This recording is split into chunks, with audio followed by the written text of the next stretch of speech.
Geger JIS tidak sesuai dengan buruh HAPO. Kelompok mahasiswa soroti penggusuran rumah warga.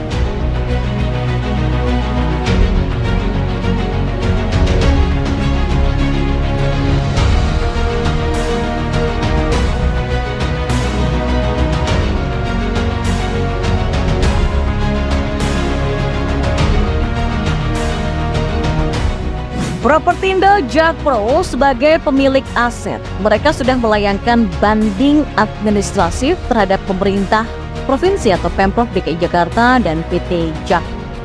Jadi mana janji relokasi mengganti kata gusur dengan relokasi? Hasil akhirnya rakyat terlunta-lunta hidupnya hanya demi elektabilitas. Bahkan harga sewa kampung susun bayam juga sangat mahal, gak sesuai dengan kemampuan ekonomi warga yang digusur yang hanya seorang pekerja harian dan serabutan. Ya, Pak Jokowi harus menemui warga korban penggusuran JIS. Kami yakin Pak Jokowi bisa menyelesaikan masalah ini karena Pak Jokowi punya rekam jejak yang baik dalam menangani warga terdampak penggusuran yang mengutamakan dialog dengan warga, kata Arjuna. Detik.com memberitakan soal kampung susun bayam pada Maret lalu. Warga korban gusuran kampung bayam menduduki kampung susun bayam karena tak kunjung diberi kunci hunian. Mereka mengemper dan bertahan di kawasan itu, menggelar terpal dan beraktivitas di luar. Warga mulai masuk ke area kampung susun bayam sejak 13 Maret. Salah satu warga bernama Suryo mengatakan sudah mengikuti alur birokrasi untuk bisa menghuni kampung susun bayam, tapi sampai sekarang belum mendapatkan kepastian. Karena itu meminta buruh HAPO untuk membuat panduan desain atau desain guidelines serta memberikan jasa konsultasi mulai Desember 2018 sampai Maret 2019. Lingkup pekerjaan mencakup persiapan untuk pembuatan panduan desain atau preparation of concept design guide, penilaian untuk soal teknis dan komersial atau technical and commercial assessment, konsep rencana induk untuk area di sekitar stadion untuk konsep master plan for the surrounding area, serta peta jalan implementasi proyek atau implementation roadmap. Selama masa pembuatan panduan itu, perusahaan memastikan agar desain seluruh aspek yang berkaitan dengan standar FIFA terpenuhi.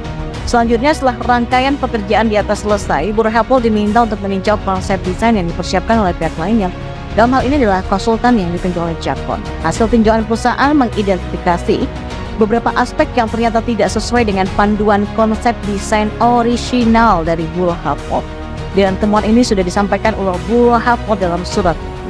Merujuk pada perkembangan situasi, buruh HAPO merasa perlu untuk memberikan penjelasan lebih detail di laman resmi perusahaan mengenai ruang lingkup pekerjaan dalam proyek JIS guna menghindari kesalahan, informasi, dan persepsi. Jadi tulisan yang sudah diperbarui tersebut dimaksudkan agar publik memahami secara utuh dan tepat mengenai peran buruh HAPO. Nah, manuver Menteri PUPR Basuki Hadimulyanto ini terus mendapatkan kritikan pedas. Banyak diantaranya menilai bahwa sosok tersebut ingin melemahkan prestasi dari Anies Baswedan. Hal ini terlihat dalam media sosial. Masyarakat menilai elit pemerintahan itu melakukan gerakan politis lewat merenovasi JIS. Postingan pengamat kebijakan publik Gigin Praginanto misalnya, Gigin mengatakan bahwa pemerintah sedang mencoba untuk menggerus pamor dari Anies. Postingannya itu ditanggapi beragam, namun tak sedikit yang menyuarakan pendapat yang serupa dengan apa yang diucapkan oleh Gigin. Mereka menduga ada kepentingan politis dalam renovasi dari JIS. Sebelumnya, Basuki Hadimulyono mengatakan dirinya akan membongkar beberapa pintu di JIS. Hal itu dilakukan agar venue tersebut layak menjadi tempat Piala Dunia U17. Dan perwakilan FIFA juga memastikan belum pernah ada inspeksi formal yang dilakukan terhadap JIS yang belakangan menjadi polemik menjelang Piala Dunia U17 2023. Perwakilan FIFA sendiri kepada CNN Indonesia memastikan belum pernah ada inspeksi resmi yang dilakukan otoritas sepak bola tertinggi di dunia itu terhadap JIS. FIFA tidak pernah melakukan inspeksi resmi terhadap JIS karena stadion yang berkapasitas lebih 80.004 itu duduk tidak masuk daftar stadion yang diajukan PSSI untuk Piala Dunia U20. FIFA menyatakan hanya lapangan latihan JIS yang sempat diajukan saat persiapan Piala Dunia U20 2023, namun kemudian Indonesia batal menjadi tuan rumah Piala Dunia U20 2023 setelah dicoret oleh FIFA. Dan kini FIFA fokus berkoordinasi dengan PSSI dalam persiapan Piala Dunia U17 2023 yang dijadwalkan berlangsung pada 10 November sampai 2 Desember nanti. FIFA menyatakan hingga sekarang PSSI secara resmi belum mengirimkan daftar stadion yang diajukan untuk Piala Dunia U17. FIFA akan segera melakukan kunjungan resmi ke Indonesia setelah PSSI menyerahkan daftar stadion yang akan digunakan dan sampai kini belum ada tanggal resmi mengenai jadwal inspeksi FIFA ke Indonesia. Ketua Umum PSSI Erick Thohir sendiri sebelumnya memastikan JIS akan diajukan ke FIFA untuk menggelar Piala Dunia U17 2023. Keputusan akhir nantinya pun akan dibuat oleh FIFA. Sementara itu, politisi Partai Demokrat Suyoto mengakui JIS punya kekurangan karena waktu pembangunan yang dilakukan mantan Gubernur DKI Anies Baswedan. Suyoto mengungkapkan Anies Baswedan membangun JIS hanya dalam waktu 3 tahun sehingga pasti terdapat banyak kekurangan di dalamnya seperti yang dikatakan oleh Ketua Jackmania Diki Sumarno. Seharusnya kekurangan tersebut diselesaikan tanpa harus berstatement yang memicu polemik seperti yang dilakukan oleh Ketua Umum PSSI Erick Thohir yang berdasarkan video yang diunggah Suyoto dalam akun Twitternya. Dalam video tersebut, Erick Thohir yakin FIFA akan langsung mencoret JIS jika datang hari ini melihat dari kondisinya. Pasalnya sejumlah ketentuan stadion yang dibangun Anies ini tidak sesuai dengan standar.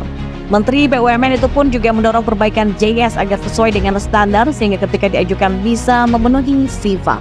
Untuk diketahui, JIS menjadi salah satu opsi untuk tempat penyelenggaraan Piala Dunia U17 setelah Stadion GBK akan dipakai untuk konser Coldplay.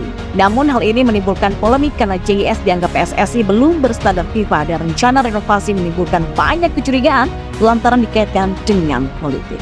Propertindo Jakpro sebagai pemilik aset, mereka sudah melayangkan banding administratif terhadap pemerintah provinsi atau Pemprov DKI Jakarta dan PT Jak. Jadi mana janji relokasi mengganti kata gusur dengan relokasi? Hasil akhirnya rakyat terlunta-lunta hidupnya hanya demi elektabilitas. Bahkan harga sewa kampung susun bayam juga sangat mahal, gak sesuai dengan kemampuan ekonomi warga yang digusur yang hanya seorang pekerja harian dan serabutan. Ya, Pak Jokowi harus menemui warga korban penggusuran JIS. Kami yakin Pak Jokowi bisa menyelesaikan masalah ini karena Pak Jokowi punya rekam jejak yang baik dalam menangani warga terdampak penggusuran yang mengutamakan dialog dengan warga, kata Arjuna. Detik.com memberitakan soal Kampung Susun Bayam pada Maret lalu.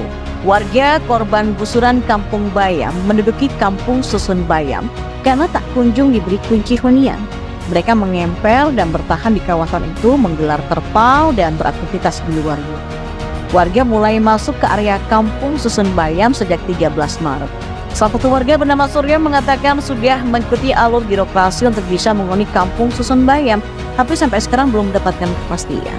Karena itu meminta Bureau Hapok untuk membuat panduan desain atau desain guidelines serta memberikan jasa konsultasi mulai Desember 2018 sampai Maret 2019. Lingkup pekerjaan mencakup persiapan untuk pembuatan panduan desain atau preparation of concept design guide, penilaian untuk soal teknis dan komersial atau technical and commercial assessment, konsep rencana induk untuk area di sekitar stadion untuk konsep master plan for the surrounding area, serta peta jalan implementasi proyek atau implementation roadmap.